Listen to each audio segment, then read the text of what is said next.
What's going on, guys? Welcome to 2021. Welcome back to a new video. If you're new to this channel, my name is Tony. I own a 2004 Hummer H2, hence the reason for the name of the channel, Daily Driven H2. On today's video, we're going to try and add a wireless charger to the H2. This H2 is a 2004, and as you all know, even the last Hummer that came out, which was 2009, the last Hummer H2 that came out was 2009. It wasn't newer enough to come equipped with a wireless charger. And I don't know about you guys, but it's 2021 and I hate dealing with cables when I walk into H2. So we're about to drive into Home Depot because Home Depot sells a wireless charger that we're gonna try and to adapt and install somewhere in the H2. Look at that Gladiator. I mean, not the white wheels, but look at it. By the way, if you watch my videos, should I buy a Gladiator? I mean, it only takes us a phone call, but if you watch my videos and just write down in the comment section, should I get a Gladiator? And I don't mean get a Gladiator and get ready of the H2. I mean just get a Gladiator aside from the H2. All right, so this is what you're gonna need right here. See, 10 bucks, Home Depot.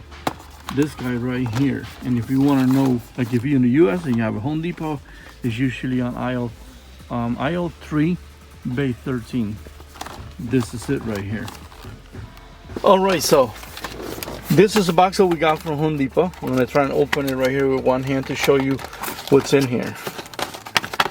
Now I already had one of these somewhere else, and the reason why I picked this one, and you'll see, is because it's the easiest one that's available. Like I said, if you're in the US and you watch my video and you decide to do it, pretty sure you're gonna have a Home Depot near you. And I picked this one because it's the quickest one that came up on Google. That's like 10 bucks, really cheap, and it's easy to install on the spot what I wanted to put it in. So this is what you get on the box. You get the actual coil itself, or charger. I call them coils. The USB cable. The USB cable that comes with this guy is long enough for what I'm about to show you. But if you put it somewhere else, you need a longer cable. The USB cable that uses is regular USB on one end and mini USB, like the ones on your typical Android devices. And then your wall brick, but obviously we don't need that. There's a little instructions in here. The instructions, they're just like useless for what we're about to do. Now, there's also this one little plastic thing that comes inside the box. If you place this somewhere where the phone might be wiggling, I don't know what this is for, honestly, but I figure you can just put it in one of the sides to hold the phone from sliding. Maybe that's what it is for, but I don't know. Anyways, so here's what we're gonna need out of all that stuff: the cable, the charger itself. Now, I have already found a spot, and that spot, it's right here, right there. You see a little bit of glue right there. It's because it was an old GPS unit, I guess, and also there was also a backup camera screen in there that the previous owner had, but he removed it and he left a little black base in there, so I took that off already. That's where our charger is going to be.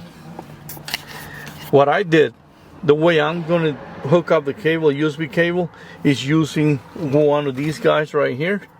The USB plug is going to go right here on the first outlet. The cable, the USB cable, I'm going to run it underneath the center console plastic and through the back and plug it in right there. Obviously, all you got to do to get your center console removed is get these two screws taken out, and then you can pop these forward, wiggle it and pop it forward just enough to figure if you want to get your cable hidden through the side right there and come a long way. Or if you want to pop it forward, pop it a little bit forward, and then you can put USB cable through the back right there. I won't use the OnStar because it might crush it, but up here I think it'll hold the it won't be so bad that it won't cut the cable or anything. Anyway, so fit the cable through there. It'll come out to the back. You can have your base right there, and then you can plug in the other end, the USB end right there. I'm about to show you right now what the end result is going to look like. Now, in case you're wondering why up here the phone is going to be flying around, it doesn't, and I'm about to show you that it doesn't fly around.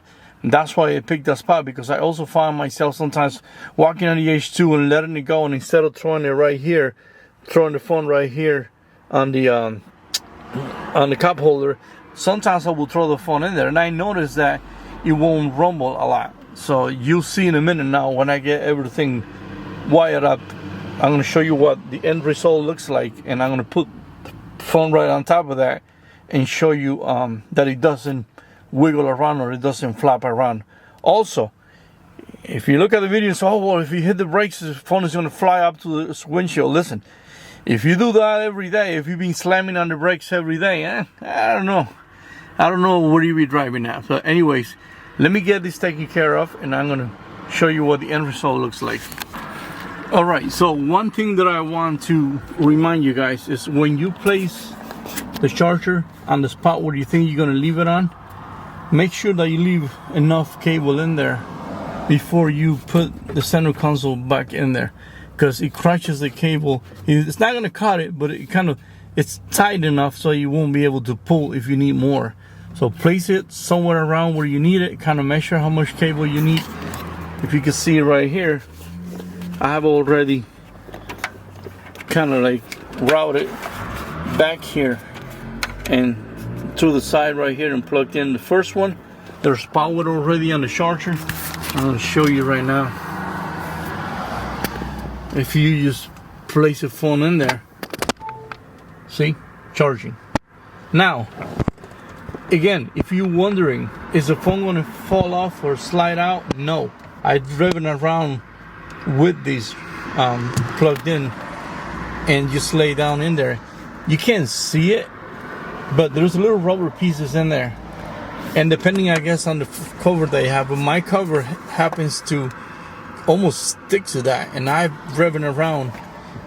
I'm not talking about going off-road. Obviously, if you do that, then the phone's going to slide off. But for regular driving, even on the freeway, 70, almost 80 miles an hour, and it doesn't slide off, and it doesn't go forward, doesn't go anywhere. You just place it in there. And from driving distance, it's reachable. It's like right there. You get a phone call, look at it, poof, put it back in. Now, one thing that I do want to remind you guys, I have the OEM radio.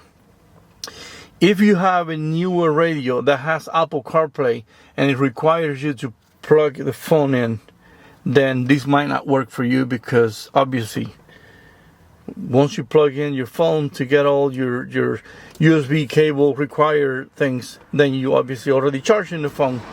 But if you want like a quick solution to where you just throw the phone in there and it's charging, it's not going to be flying around. Even when you hit the curves, the front doesn't slide anywhere. That is a spot that I found to work for me. That green light that you see there, it means that it's charging. I tried putting it right here in the center console, and the reason why, oh, the lights went off, sorry about that. I tried putting it right here in the center lid. The reason why I didn't put it right here is because these coils, and sorry that I keep referring as a coil, but these needs to be right on top of it. It needs to be really close to it. And the thickness of this lid, even though the lid has a little hole right here, at first I thought it might have been thin enough, but then when I actually looked at it, I find out that it's not thin enough for me to place that over there underneath it. If you're crazy enough to cut a hole in here and expose the leather and just glue it in or screw in the charger underneath it, then the only thing between the charger and the phone is going to be this leather right here. Maybe that'll work for you, but then again, I don't want to screw the lid, because if you own an H2 for a long time, you know these lids are not cheap at all. And that's the reason why I decided to throw it out there, because again, like I think I mentioned it before, there's a lot of times, for whatever reason, I walked into the H2 on a phone call, and I just go ahead and I've thrown the phone in there before and found that it wasn't moving around. So I figured, you know what, I'm gonna go ahead and get this done. So let me go ahead, put the screws back in, and finish everything up. And I'm gonna do a quick drive around the block just to show you guys how the foam doesn't slide out or anything. Again, get your 2 screws out, wiggle the lid of the front face if you've never taken it before, free the clips just enough where you can fit your cable through the back all the way to the back, and then pick whatever outlet you want to use, go ahead, plug it in, and then you're all set. Now there is a reason why. Is that dark enough? Can you see me? There's a reason why I went ahead and I didn't go ahead and plugged in all of this. Damn, it's dark. Can you see me? Yeah, you can see me. There you go, let me see. All right, so there's a reason why I decided not to splice a cable and go behind these front lid and hook up everything in there so you couldn't see it. Because in the past I have done things like this with USB cables, and when the USB cable goes bad for whatever reason, or the connector goes bad, now you find yourself digging through all of this, taking off all the soldering that you did before just to replace the cable. And that's the reason why you see me just using the regular USB cable and using the outlet that's in there. If anything goes wrong with any of the ends of the cable, just go ahead, replace the cable. You can easily find these cables all over, meaning USB on one end, regular USB on the other end, and that's it, you're done. It saves the hassle of having to solder or cut anything. So let me finish this thing up and I'll show you the finished result in a minute. All right, so we're gonna go for a quick drive around the block.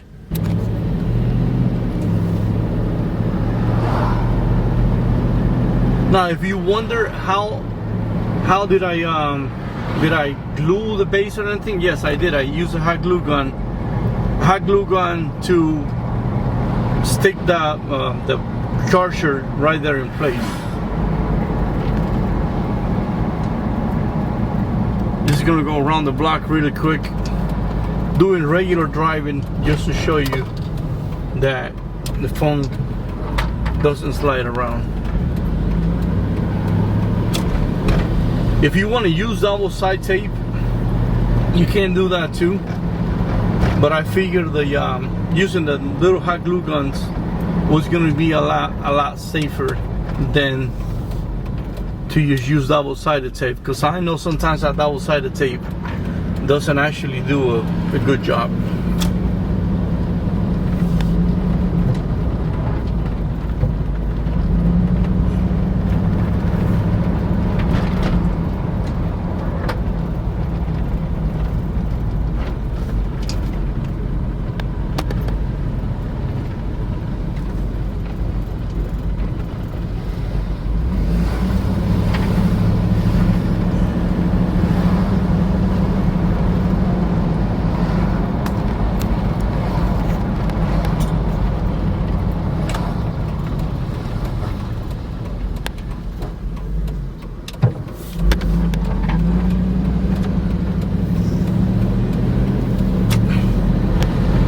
There you go.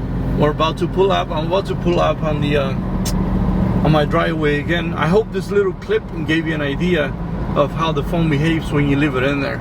All right, guys. So there you have it. This is how I added a wireless charger to the H2. If you watched my video and you have a better idea, or you had a better place to put this wireless charger, let me know. I'll be more than happy to give it a shot. Also, before I cut this up, before I end today's video, I thought about putting this charger underneath this plastic right here, under these little center console plastic. So what happened was that plastic ended up being too thick for the coil, the charger, to work, and that's the reason why, another reason why I ended up just putting it right on top. And like I did a quick drive around the block. Should have gone on the freeway, but I figured a little quick drive around was good enough to show you guys that it works and it doesn't slide around. Again, maybe because of the kind of covers that I'm using that sticks to the little rubber pieces on top of the charger, but there you have it. Could this be the only one, or does it need to be the specific one? No. If you got a similar one with the little rubber pieces on top to avoid any sliding, it'll also work for you guys. So again, thanks a lot for watching. Again, Happy New Year's, and I'll see you guys in the next video.